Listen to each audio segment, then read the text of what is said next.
My name is Steve Miller, your host, and Pat, my wife, will be joining us.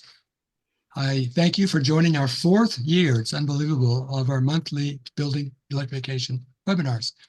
All webinars, topics, and recording slides are online, so links to tonight's recording and slides will be emailed to all who registered for tonight.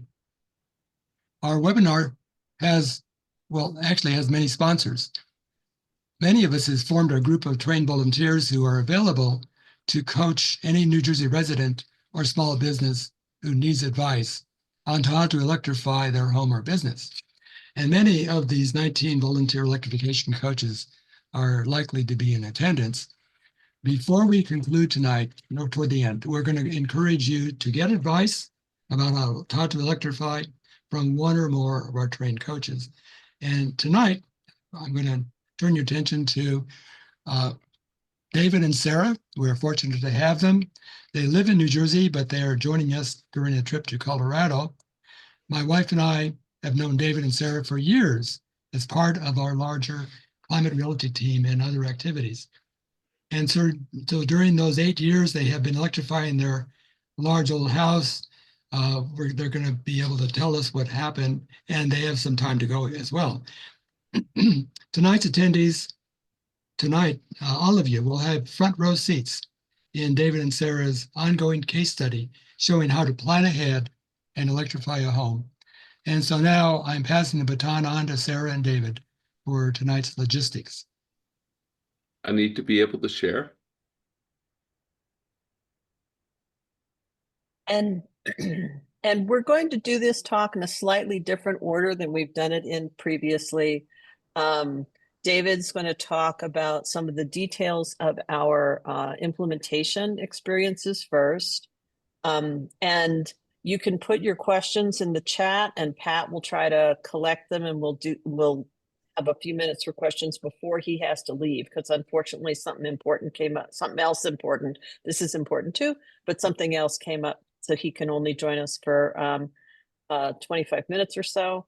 And then I will go on and talk about how we prepared for electrification and how other people can do the same thing.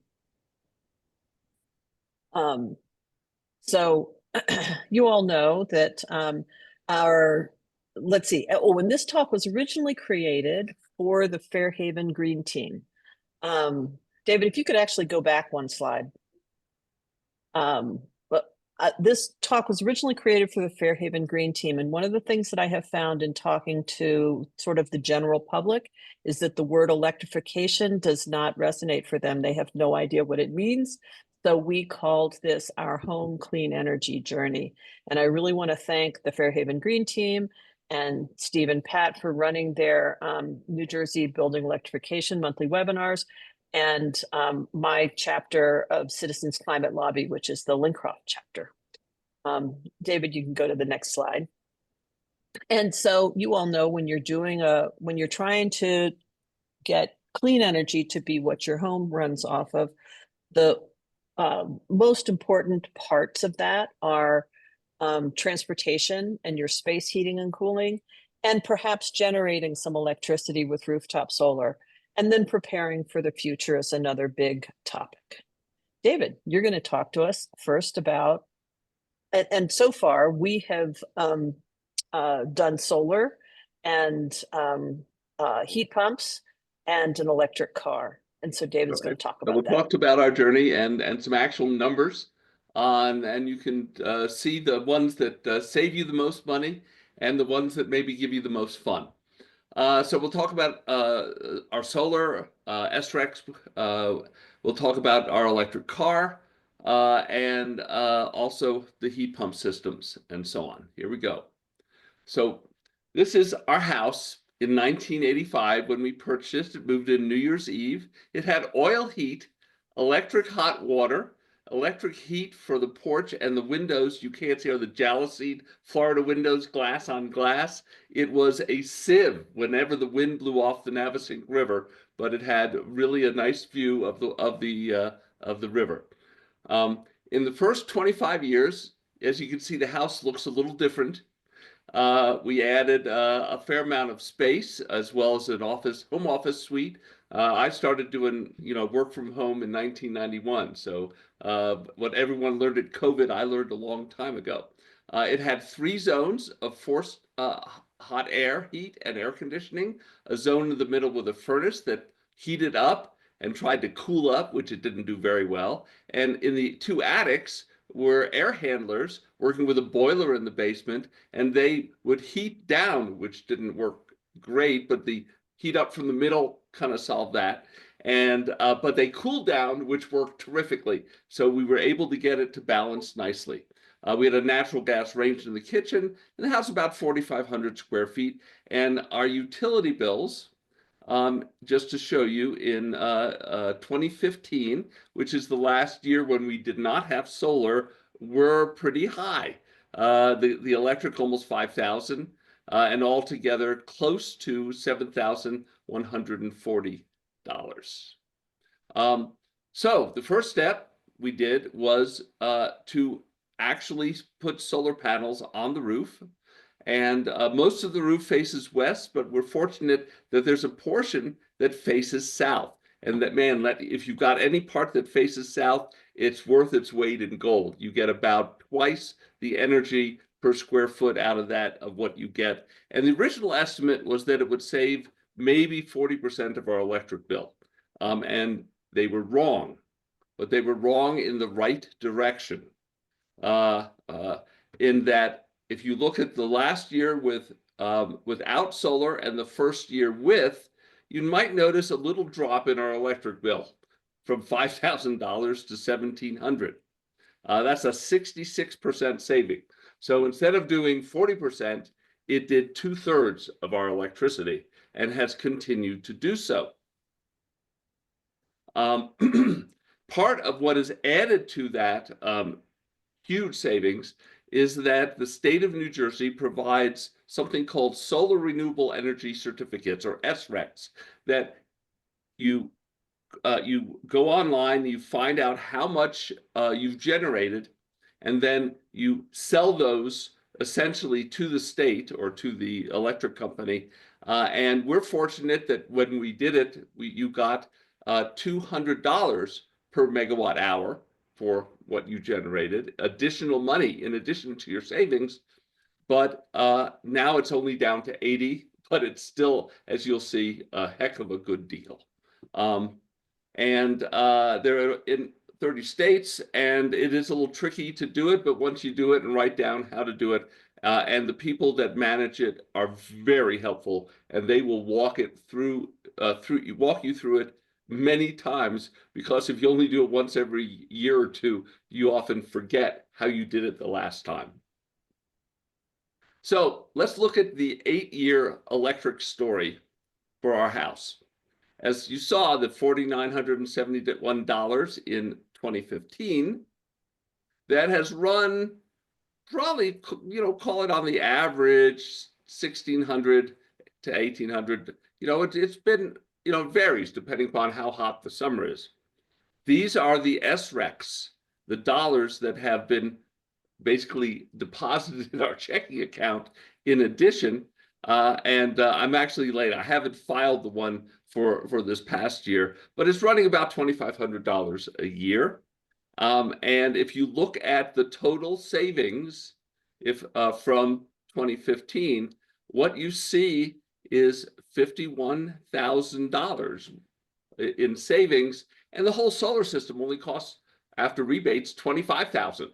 So of all the investments I've made in the stock market, et cetera, this may be the very best one I've seen.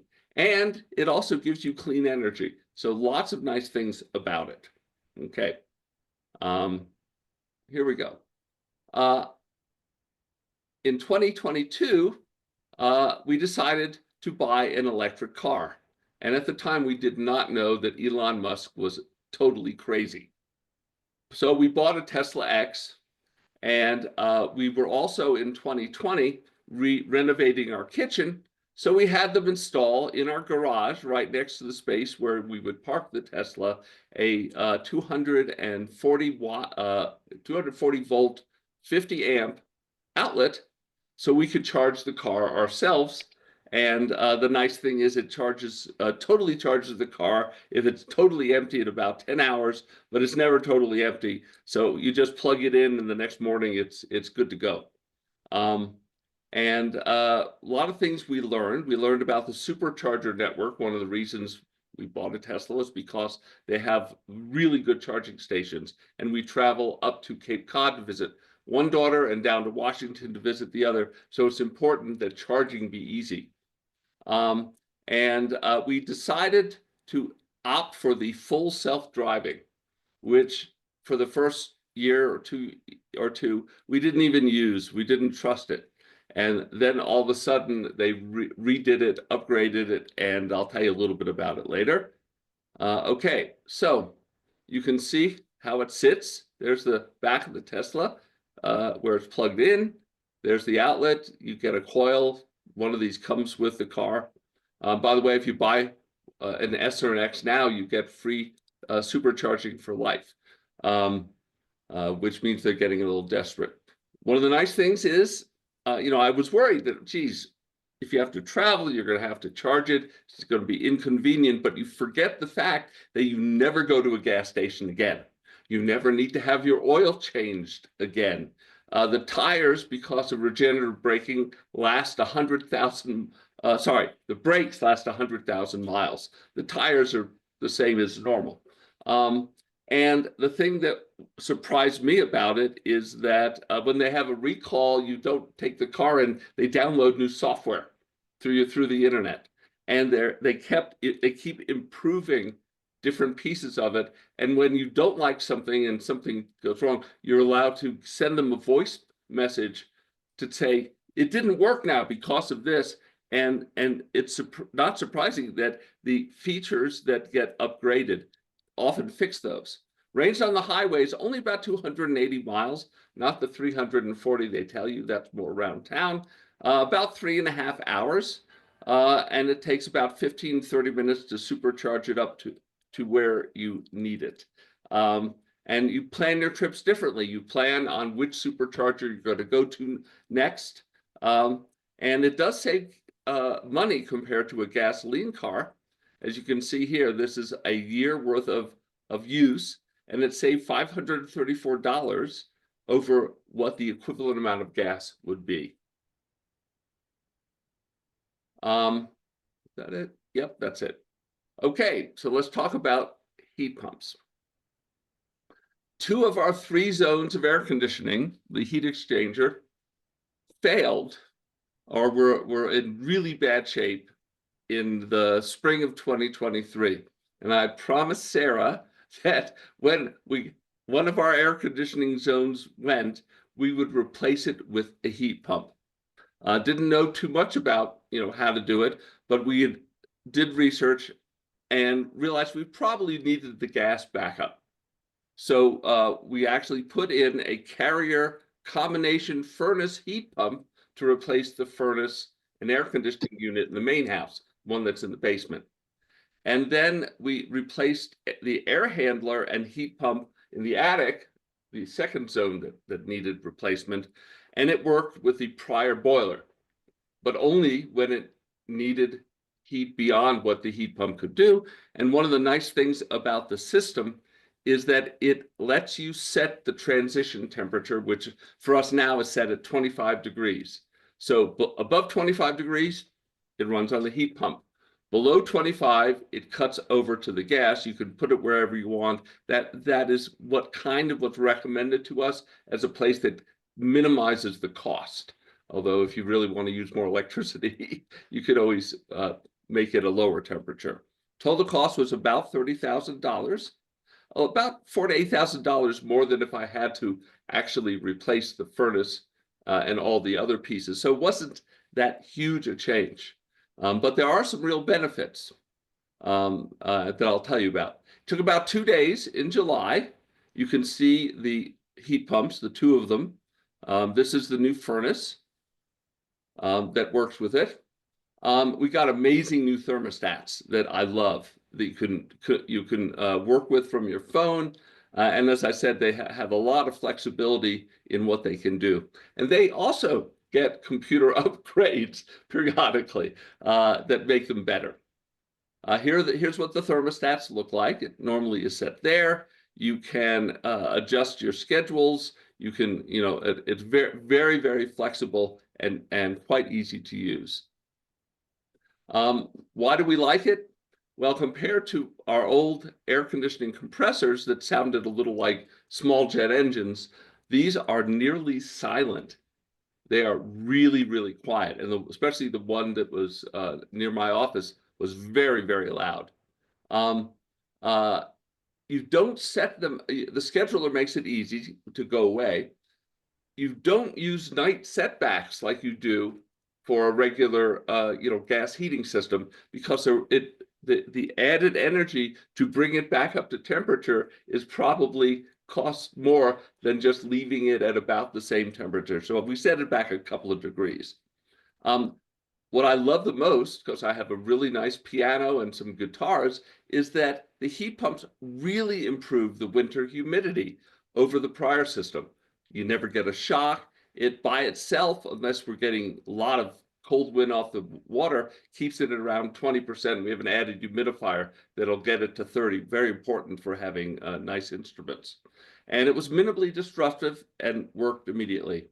And we probably only used gas heat a few days last winter, a little more this winter. We had a stretch of probably a week where it was very cold. So overall, these upgrades saved us about $7,000 a year. Solar cut our JCP&L electric use by 66%, and the SRECs turned $5,000 per year to $1,000. In other words, we were paying $5,000 a year cash out to JCP&L before we got the solar. With the SRECs, we're now $1,000 coming into our pocket. So literally went from a cash, outlay to a cash generator. And in 10 years, more efficient next generation panels will likely cover almost all our electric needs, with essentially just replacing the panels on the roof and letting it go. And we love our electric car, fuel saving, low maintenance. I will tell you that they really have the automated, what's called supervised full self-driving.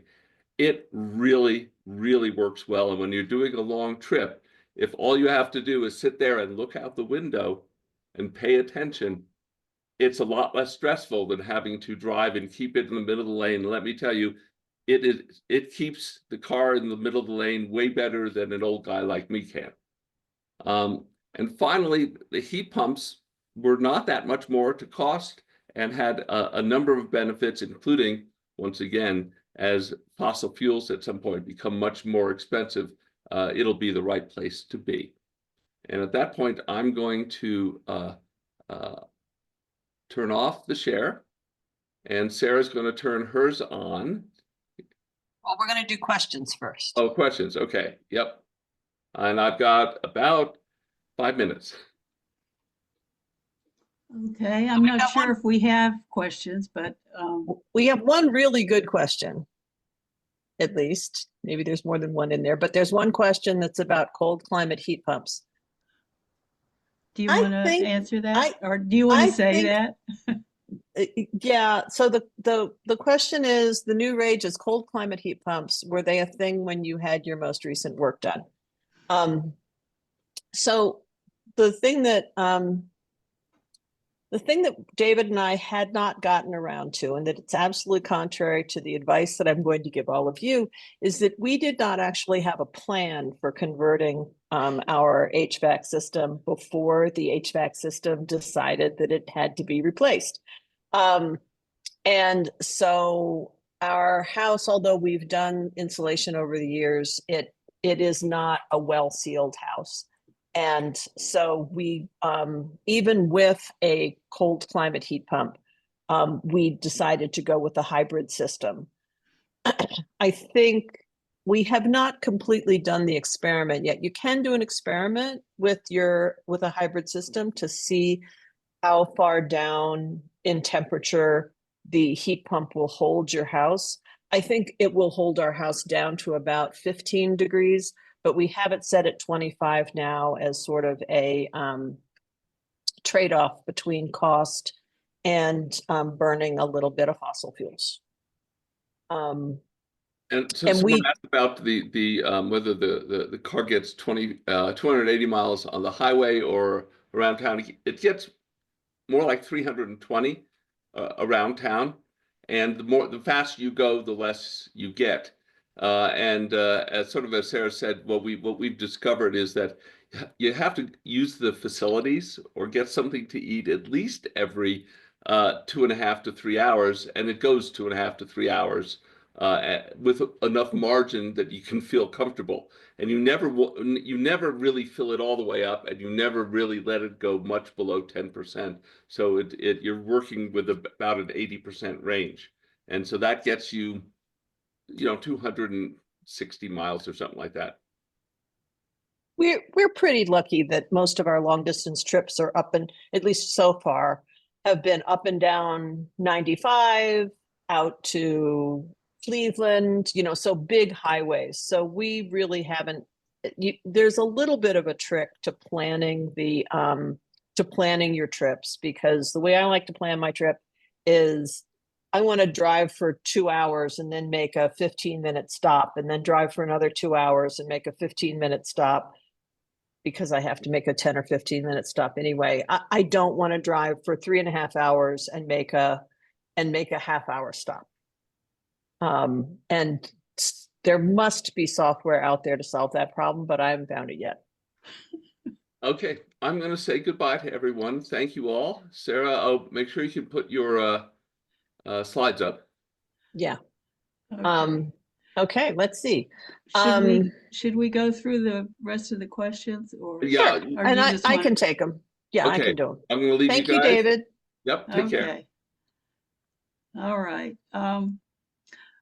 Brian also asked, can you explain the SREX?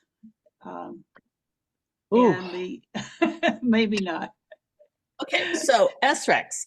So when you get rooftop solar,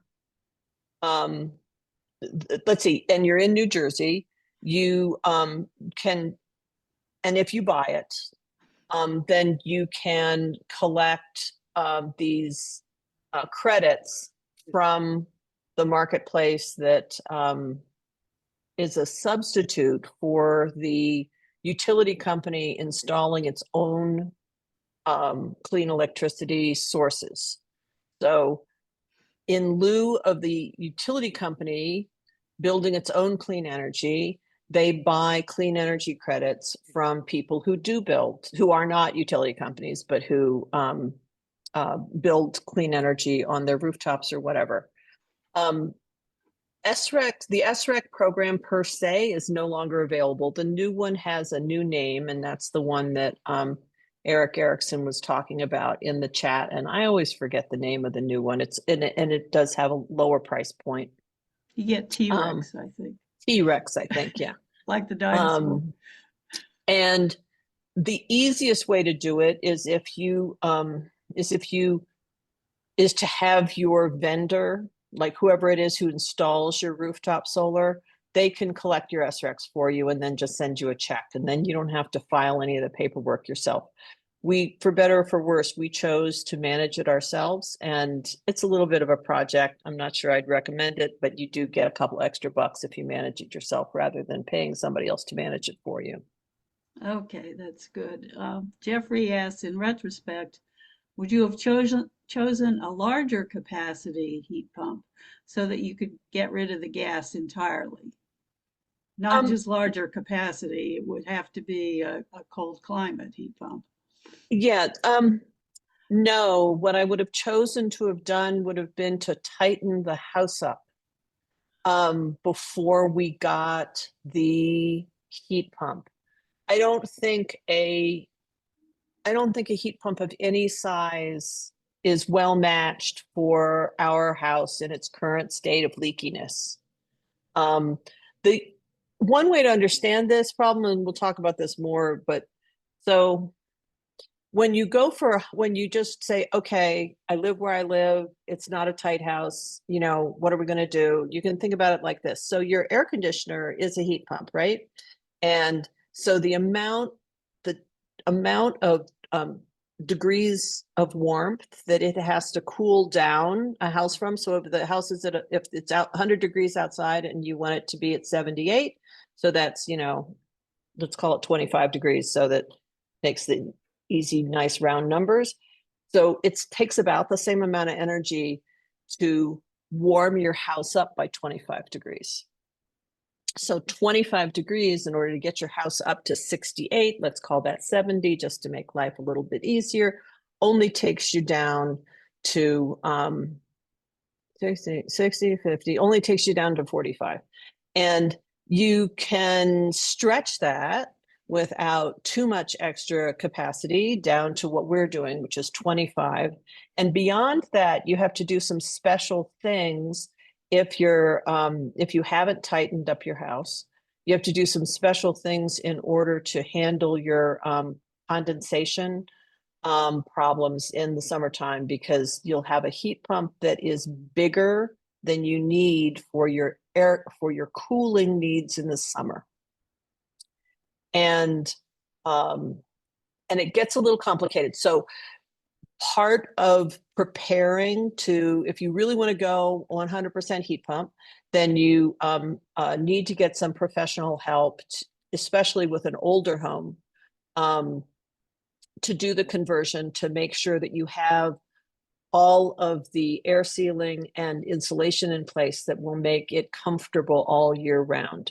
If you take the easy way out, which is what we did, basically we put in heat pumps that are the same size as our air conditioning units were, and run them down a little bit low, and we're not having any condensation problems, and they're able to manage down to 25. And like I said, they're probably big enough that they can take us down to 16 if we really wanted them to.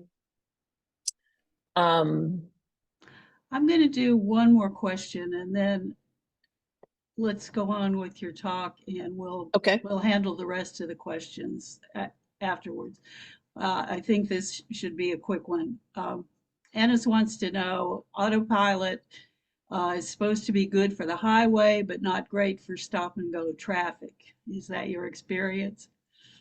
You have to watch it no matter where you are, but it's definitely it's really on the highway when it's at its best.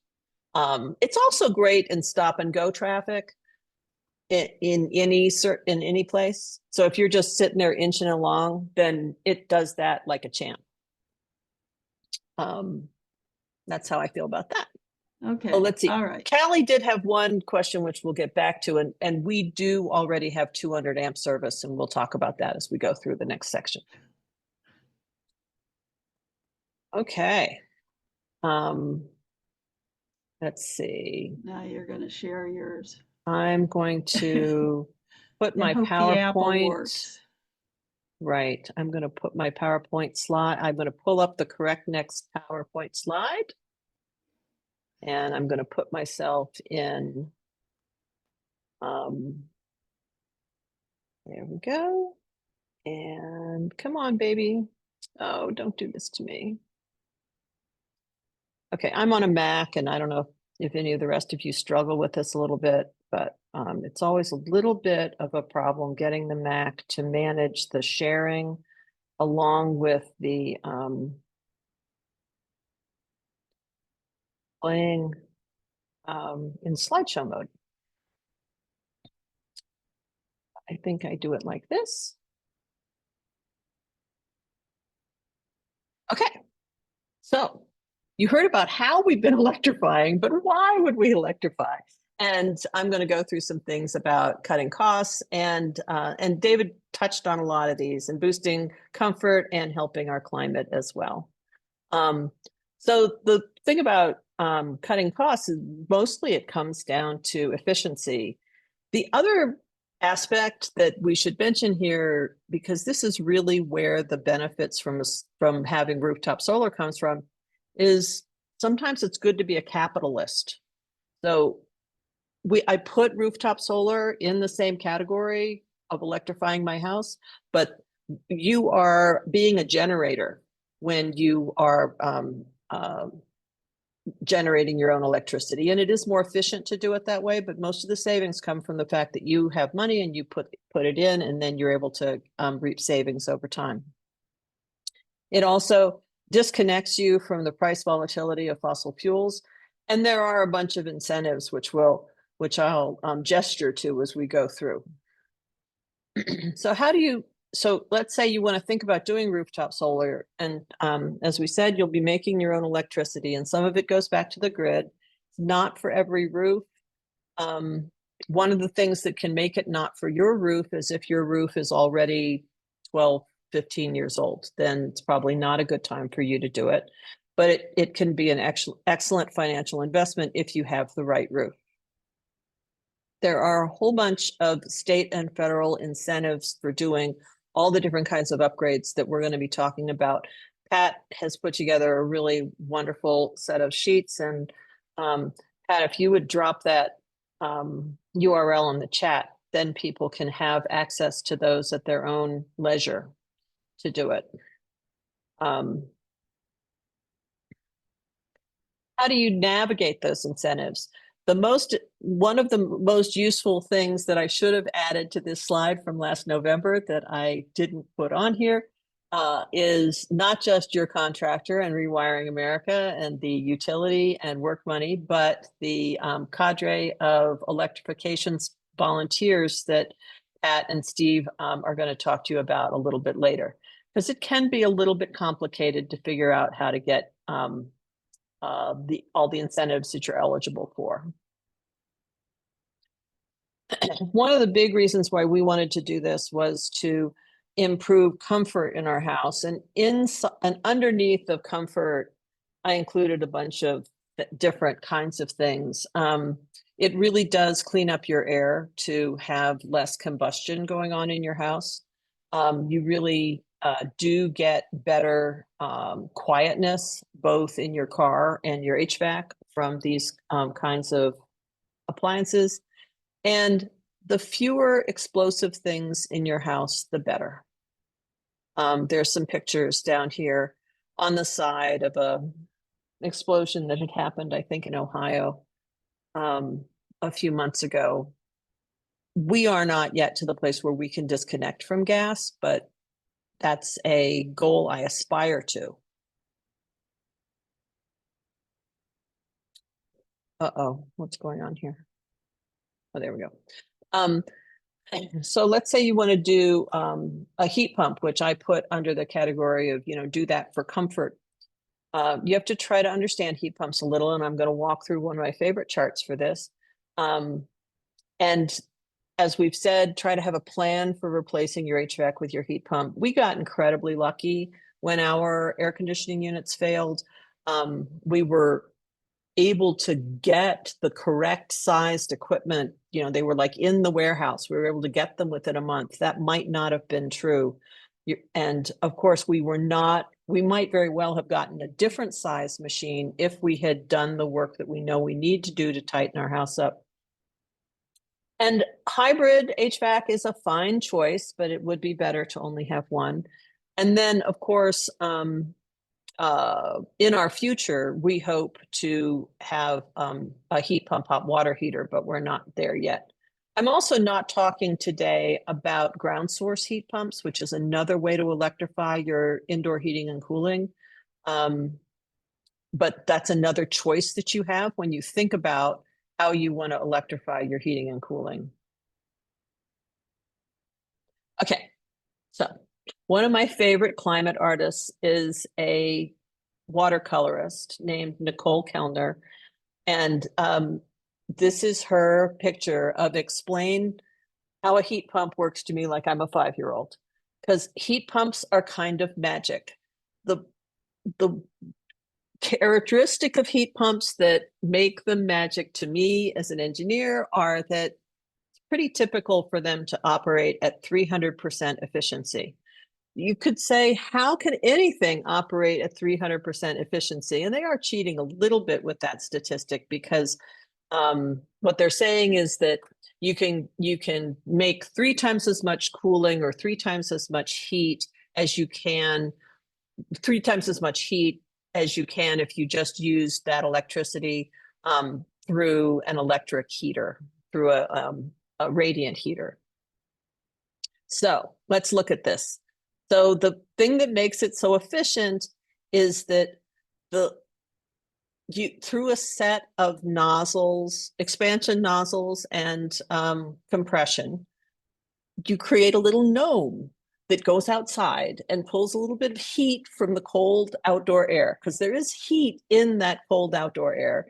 And then the little gnome goes inside and dumps it inside the house and takes just a little bit of electricity to keep it going so that he can continue to make that circle, so that he can continue to take the heat from the cold out, even though the outside air is cold, he can still get heat out of it and take it inside. And there have been some very, there have been some really good technology improvements over the last 10 years that make heat pumps for HVAC work today much better than they worked 30 years ago. You know, a lot of people have bad experiences from the 1990s. And so it is important that you recognize that this is a completely different animal than it was back then. Another comfort part for me is that another piece that we electrified that David didn't talk about quite so much is we got an induction stove. Gas stoves do a lot of bad things to indoor air quality, and venting does help. And I'll show you a picture of what it was that we did to improve our ventilation in our kitchen, because we did have a gas stove before this. So how do you prepare to go? You can get any kind of electric stove, obviously is electric. Almost all electric stoves today, except for some very high-end ones, run off of 240 volt connections. So you need to have one of those, you know, great big plugs. Now, there are some stoves that are beginning to come on the market that run off of regular old 120, 110 that have batteries in them. And if you're not planning to redo your kitchen, and if you're having trouble running wire, it might be worth it to invest in one of those, especially if it's 2 or 3 years from now. Right now, it's really very much early adopters. The other thing that's important for comfort in your kitchen is to have good kitchen ventilation. And that was another part. Oh, let's see. I don't really want to do that. That's what I want to do. Okay. So my favorite kind of exhaust fan for improving kitchen air quality is an inline kitchen exhaust fan, because the best kind of exhaust fan to have in your kitchen is the kind that you will use. So if your exhaust fan is really loud and you just won't use it because it makes so much noise, it's just not doing you any good. You can get an inline kitchen exhaust fan it can fit into most homes, where you put the fan motor up in the attic and it pulls the air from the kitchen. And it's called an inline kitchen exhaust fan. You have to then buy a hood and some other things to go with it. But whatever exhaust fan you have, really use it. Use it every time you cook, and it will keep the air quality in your house much better and reduce the probability that any of your family members will end up with asthma. What did I do? I did the wrong thing. Okay, so we've got saving money, we've got being comfortable, and help on climate is another big motivation for me. More than 40% of US related energy related emissions come from our homes and our cars. And New Jersey, of course, has a 80% reduction from its 2006 baseline by 2050 goal. And we can all help by paying attention to what's in our garage and what's on our roof and what is our heating and cooling system in our home. Now, the main way that you do that, the main way we're talking about tonight for getting that clean energy is by using electric appliances, electric cars and whatnot. And that only helps if the electrical supply is clean, and the electrical supply is getting cleaner every day. This is a chart from California generation from last November, where you can see where I want to point out a bunch of different characteristics. Okay, so what are the ways that California gets its electricity? It gets its electricity from fossil fuels. It gets its electricity from nuclear, which is the gray down on the bottom. It gets its electricity from other kinds of renewables, which is this green stripe. It gets its electricity from hydro, from wind, from solar, from imported energy from other places, and more batteries. So here you can see how in California, and people are always saying, okay, there's times when the sun doesn't shine and the wind doesn't blow, and how do you deal with that? Well, one of the ways that you deal with that is with batteries, where you use the peak in the solar generation in the middle of the day to charge up batteries, which then discharge back into the network in the 5, 6, 7 o'clock hour after the sun has set. This one's complicated enough that I'd actually like to, if anybody has a question or two about this, maybe we could take a question or two about this, because this is an important part of talking about clean energy, to be able to show how all these different parts play a role. I've got a question.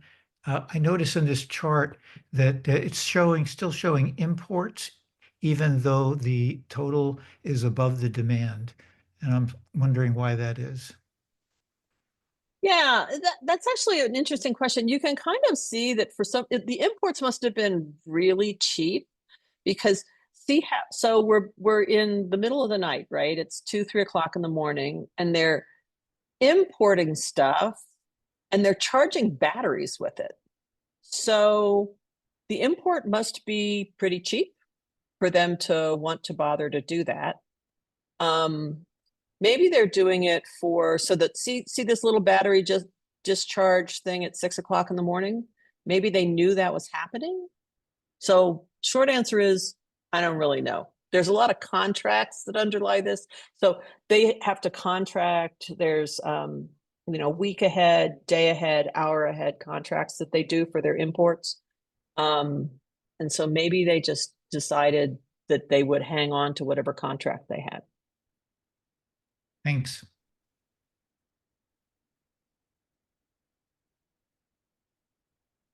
Okay.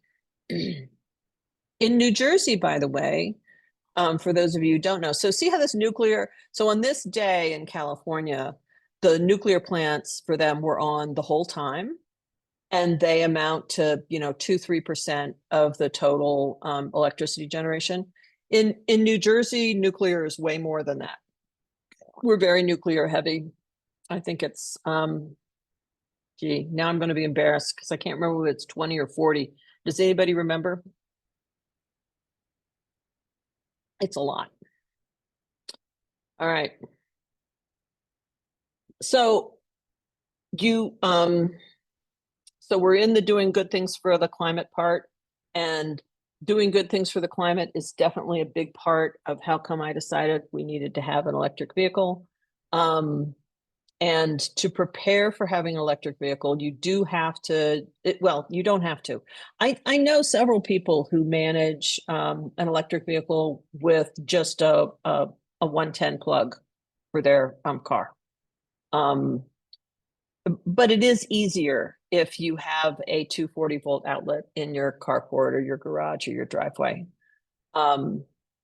If your house is service constrained, so let's say you only have 100 amp service, and your electrician says you can't have both an electric vehicle and an induction stove, because if both of those were on at the same time, then you would draw too many amps. There are special devices that let you switch among those different loads. So they lock out one when you're doing the other. And of course, those are not free either, but they can be a good option for homes that only have a lower amperage service. Okay, so so we've gone over what are all the things that you can do to prepare for the future. I guess I'm repeating myself here, but before your air conditioning fails or when you're doing a renovation, see if you can get those contractors in to make a building heating and cooling plan to let you go electric, and consider weatherization as part of that. You might need to upgrade your electrical panel. I do think there will be other options over the next few years that I talked about, particularly appliances with batteries in them.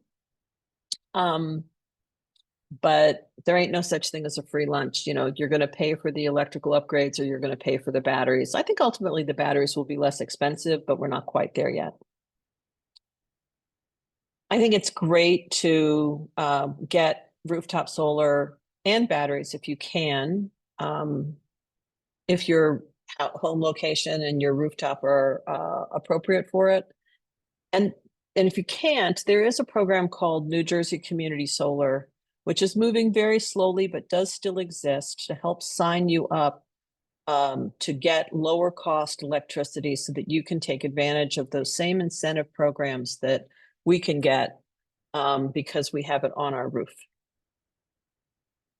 Another thing that's important to do to prep for our more uncertain future is to prepare for power outages. And as you electrify your home, that's another part of your electrification plan, has to be, what are you going to do when the power goes out?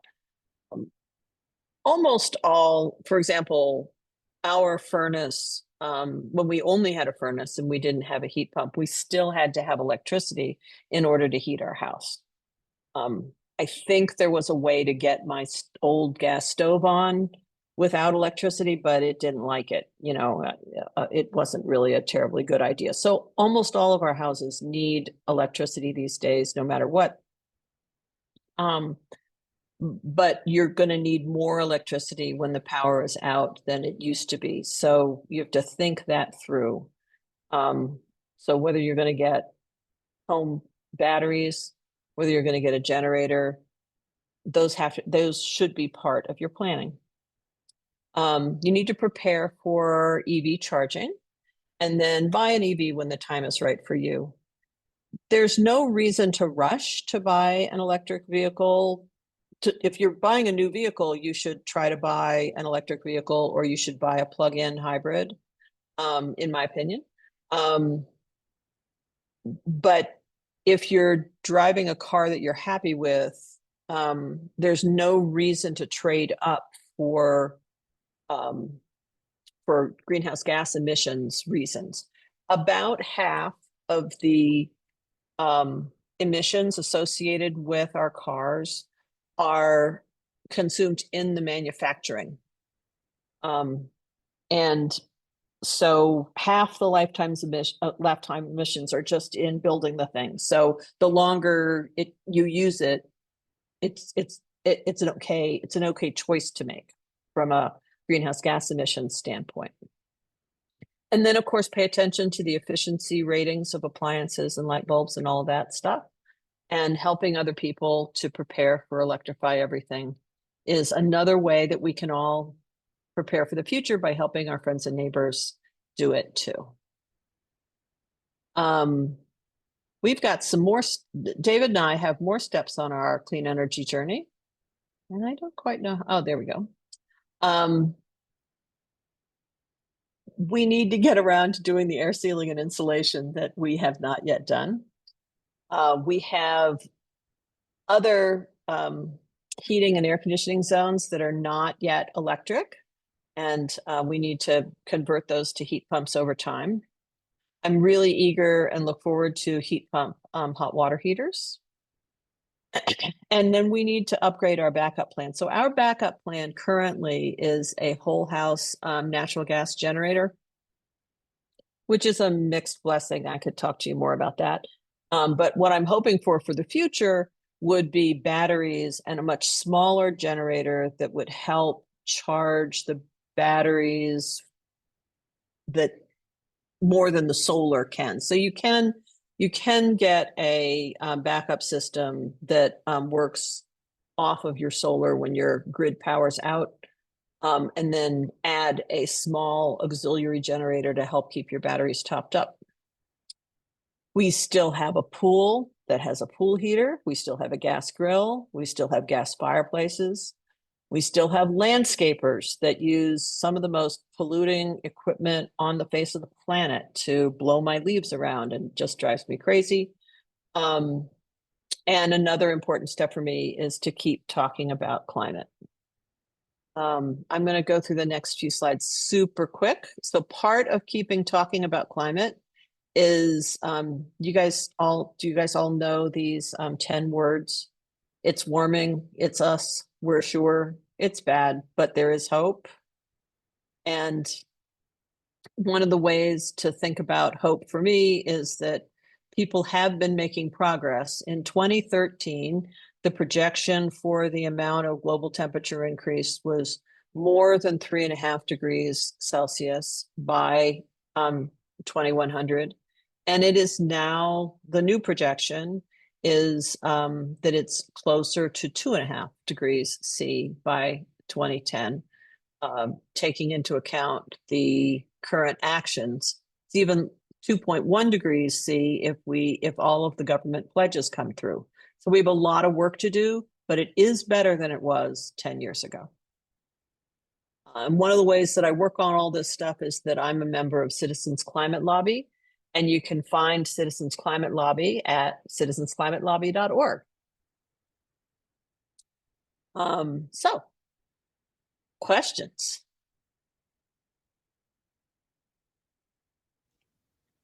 Okay, I will add to your discussion on the last couple of slides that just last month we had a talk on how to use your car battery to power your home, and that's going to become even more doable in the next 2 or 3 years. So that's another reason to maybe change your car to an EV so that you can power your home off it.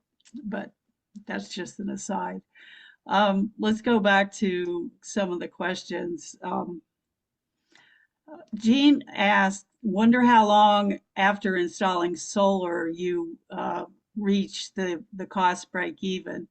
And I will say that generally it's supposed to be less than 7 years. And I think that's probably what happened in the data that David showed earlier, Sarah. We hit it surprisingly early. We hit it at about 5 years. Okay. And I can't tell you, that's partly down to that. We apparently are getting more generation out of our system than the original system design expected us to get. Yeah, that's my first guess. Yeah. Okay. It could be those 7. We have 7 very hardworking south-facing solar panels. There are times in the winter because when you have a solar system, you can see which panels are generating what, and those 7 south-facing panels will be lit up. They are working, and the rest of the house is west-facing, and they aren't making anything. Let me add one thing about solar. The reason that the return was $200 per megawatt hour was to incent people to buy solar. As people were getting more and more used to solar and installing it, you notice the prices have been coming down. So they've come down to now $85 for residences. And I don't think you should wait for anything higher than that. I think now's the time to invest in solar.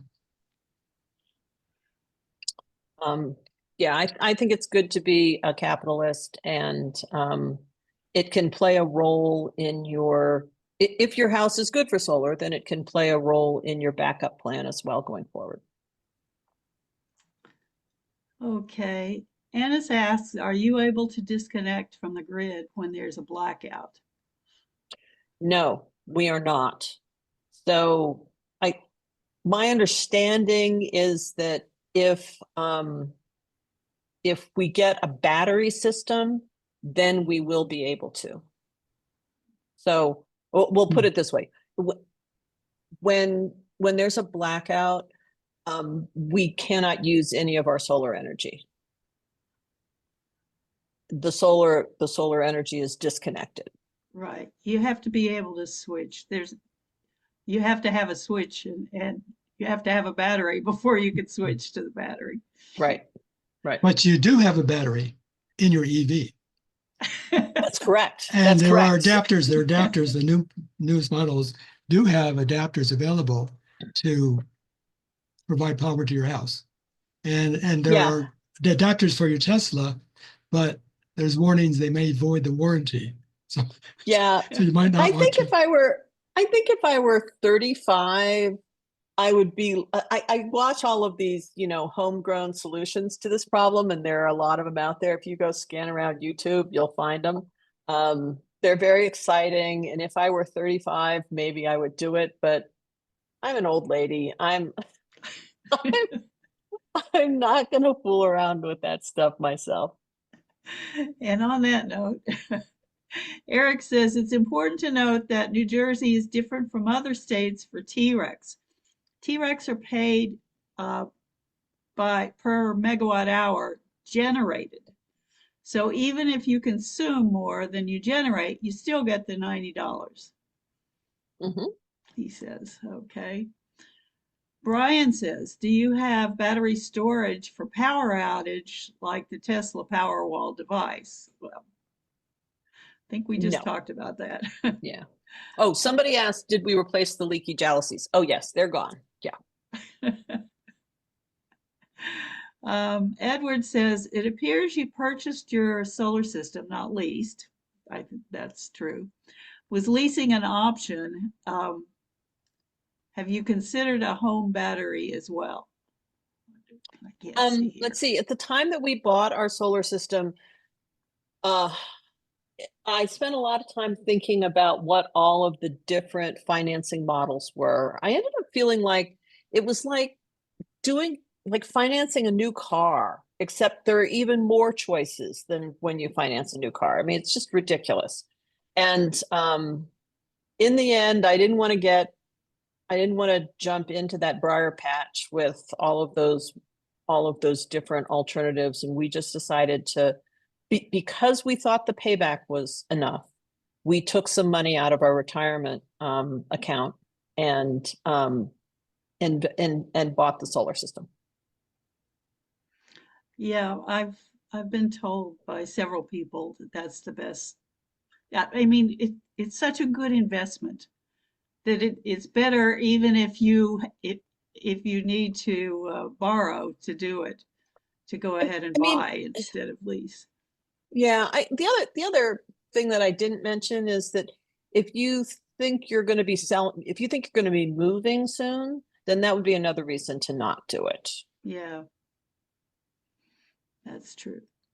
I think you already answered Callie's question, but she wanted to know if you would need to do an upgrade to your electrical panel at some time.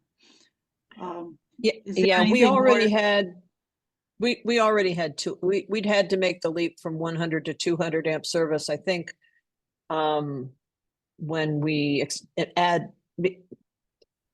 added on to the house and had to add a whole other zone with its own air conditioning system, we had to go from 100 to 200.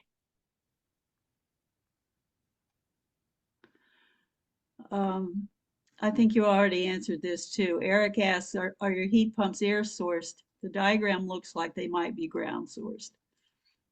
No, that we just have regular old air source heat pumps. See, Eric says, I saw a news story recently, you might not know this one, about California incentivizing battery usage. I'm foggy Oh, on the yeah. details, though. So the California electricity market, and I know this because my sister lives in Southern California. So I'm in JCP&L. Round numbers, I think we're paying, and I just have a flat contract. I think we pay 15 or 16 cents a kilowatt hour. My sister in Southern California, if she doesn't play her cards right, can pay as much as 60 cents a kilowatt hour. And it's very time of day dependent. And so she has gotten, so in California, they've really gotten away from adding rooftop solar, from giving people benefits for having rooftop solar alone. You need to also have the storage to go with the rooftop solar. One thing I didn't talk about in that California generation picture is that it doesn't even include the rooftop solar generation or the home batteries. So they don't show up on that chart. So in order to avoid 60 cent a kilowatt hour electricity at 6 p.m. in the evening, my sister bought batteries as well as her solar. Very good. Betsy and Peggy. And I have no idea what the payback for it is, but it's just, it annoys her so much to have to think about paying 60 cents a kilowatt hour that it's, whatever she paid for the batteries, it's worth it. Okay. Betsy and Peggy both answered your question in real time about nuclear. It is 40% of New Jersey's electricity. I have one more comment that may help provide some more information. The grid in the United States is moving toward a distributed energy resource environment where within maybe 3 years, the grid will pay us to provide power. So at that point, when you have an EV that is able to charge the house, it will be able to also send it out to the grid and other sources of battery or solar, and you'll get paid for it, which would be nice, I think, in the future. That's where we're heading. Okay, and speaking of batteries, Eric says commercial scale battery technology is evolving very rapidly. There's an Italian company that has a carbon dioxide battery. That's way cool. Quoting Eric. Let's see. One of the things that hasn't happened yet in the United States is that the pricing for rooftop solar has not yet started to come down. And it's not because of the price of the panels, or for that matter, of the control systems that go with it. It's that we have a complicated permitting and checking arrangement for the installations, and we pay a great deal more for rooftop solar than other countries do. Callie says a good thing about the battery-powered induction stove I long for is that if there's a power outage, the battery will keep it going for a few days. That's true, but I think Sarah alluded to the fact that these things are so expensive. I know the copper one is $6,000 right now, but it'll come down. It'll come down.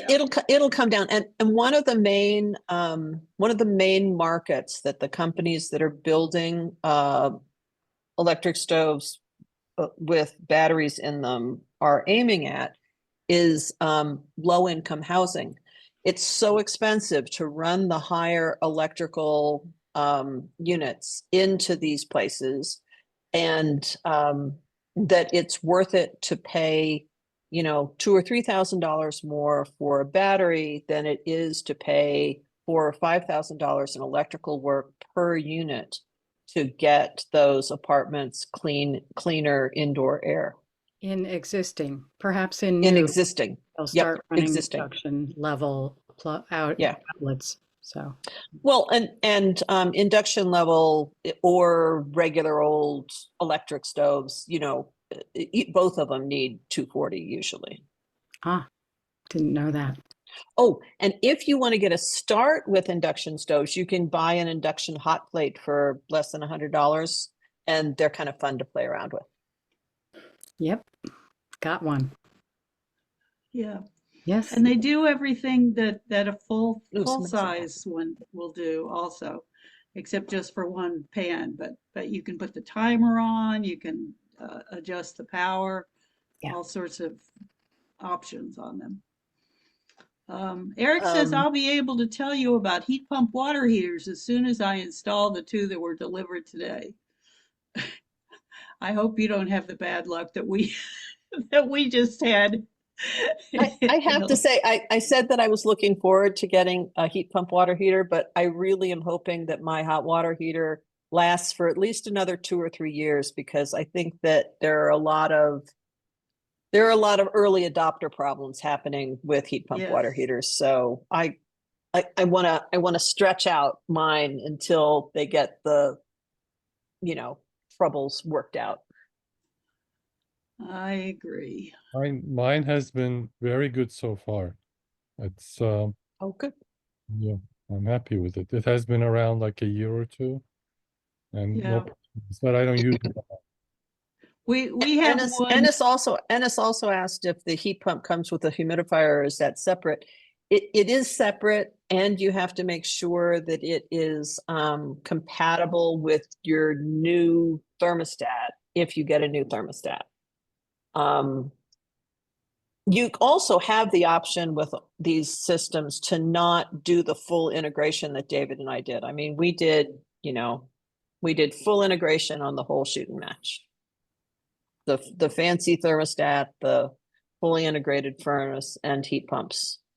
But a lot of people just do it manually. So it gets to be cold enough outside and they go and they turn their heat pump off and they turn their furnace on. Yeah. Steve, several people are commenting about how wonderful car batteries are for powering the home.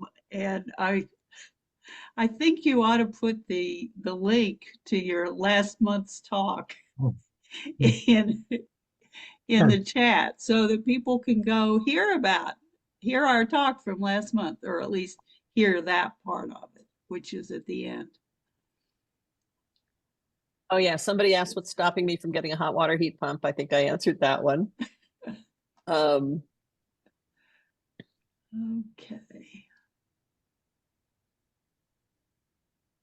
Well, thank you guys for listening to our story. It's a journey. Thank you, Sarah. It was very inspiring. It's a journey. It's a journey. And Pat, were you and Steve going to talk about your coaches? I think Yes. Steve was going to do just one last. Right. I really have statement. 2 things I'd like to mention. So I should be sharing a slide, right? Okay. Yes. If you're at all interested in reducing your greenhouse gas emissions to help Earth's climate, and you're uncertain about your next steps, we have just a thing for you, because we've created a trained group of electrification coaches, a total of 19 people now. And if you like to have answers to your questions, it's as simple as pointing your phone at this QR code and entering your contact information, and we'll choose one of the 19 who best matches your needs to help provide coaching. The second I wanted to mention is, Sarah and David, first, I should say, we really enjoyed your presentation. I thank you. And we're going to be sending that, I'll register to the links to the recording and slides. But I wanted to put a plug in for March 20th. We have a very special presentation coming. First, I'll give you a clue. Carbon-based emissions such as CO2 are major sources of greenhouse gas. And so a woman with a graduate degree from Rutgers majoring in carbon will provide us multiple case studies of how she's saving the world. First, she decarbonized her house. Then she decarbonized a lakeside house. And then she decarbonized a large campus with about 100 buildings of a junior college, and is continuing to even greater decarbonization, the manufacture of concrete and other things as well. And while concrete is one of the world's largest greenhouse gas sources. So that's my plug-in for 1 month exactly from tonight. So thank you all for joining us. I think it was very, very good. We'll hope to see you in a month. We still have several questions that we didn't get to in the chat. So, oh, and also the incentive, the link to the incentives that I put in the chat. Someone asked about the incentives, and what's there is the federal IRA tax credits and the New Jersey, the new upcoming rebates from New Jersey, both for building decarbonization and for energy efficiency. Someone asked about the federal rebates. The federal rebates from New Jersey haven't come out yet. They're planned to take place on July 1st, and I understand that they got the money for it. But they haven't announced what the program is, so I can't give you any more information on that. But if you copy the chat right now, and I think that's possible, then you should be able to find the link to those slides. Let me help you a little bit. So I can include the links from the chat in the other recording and slides that I'm going to be sending out to all registrants, so we can get it out to a bigger audience. Okay. All right. Well, thank all of you for coming tonight and sticking it out all this time, and for all your thoughtful questions. And thanks to Sarah and David. This was a really good evening. Thanks you all. It's fun to share our story. Thanks, everyone. All right. Very So informative. goodbye. Good night. Good night.